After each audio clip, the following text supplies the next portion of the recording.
So we'll find out. Thank you. Okay, can we have a question over there? Hi Neil, thank you for writing. My name is Tian Yong. One of my favorite anecdotes involves two of my favorite comic book creators, yourself and Alan Moore. Could you tell us how you came to be known as Gary Charlton? Okay. Alan Moore is, as you probably all know, a very, very big and hairy comics creator. I was in Northampton. I'd gone up to see Alan. Alan rarely, occasionally I'll bump into, be in London and we'll see each other, but mostly, if you want to go to see Alan, you go to see Alan. You go up to Northampton. And we'd gone out to dinner. Now, I have two different kinds of reaction to blood and gore and human innards and things like that. If I'm writing about it, I can get absolutely fascinated in a completely detached way, which is just enthusiastic. I remember calling my doctor and saying, I really need to talk to like who does autopsies? What happens? And he said, oh, I did autopsies for years. I said, great, talk me through them. And we're having this wonderful conversation because I'm writing American Gods and I need somebody to take somebody apart. And so I'm learning all about, so you put this into the bucket, this you put on one side, and then he's going on, okay, and then you put everything back in the same order that you took them out. And I said, why is it the same order? He said, well, if you try and change it, they won't fit. I thought, okay, when exactly do the kidneys come out? I go, okay, put that in the bucket. And now what if it's really rotted down? Okay, good.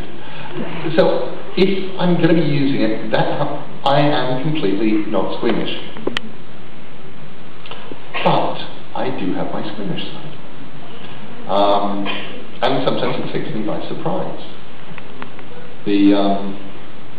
I remember 20-something years ago when my daughter Holly, my wife, my ex-wife Mary, was pregnant with Holly, very pregnant. So we went down to pregnancy lesson sort of thing, where a nice lady shows you, has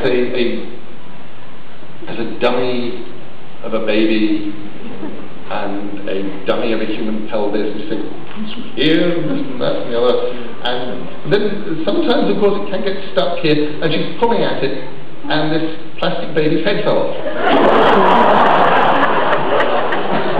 And on the one hand, it's just a plastic pelvis, and the baby, the head was not meant to fall off. It was not like detachable head. It's coming at it through it's got this forceps, and bonk, the head comes out.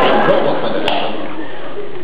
And I headed off to I said, I'll be right back. I just went off to the toilet, sat down on the floor until the world started going round. Because somehow in my head that had turned into death of baby.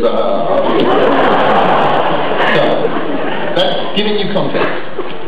And that's maybe occurred, again, 3 times in the last 20, 30 years, something like that.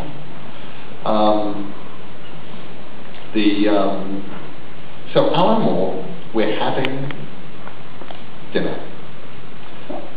And Alan has just written the longest, goriest sequence in From Hell.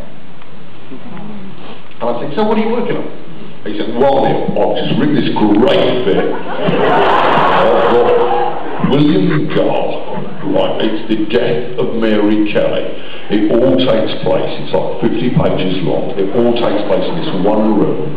And first of all, he goes in, he cuts her up, he's killed her, and then, he's pulling out her kidney, and everything.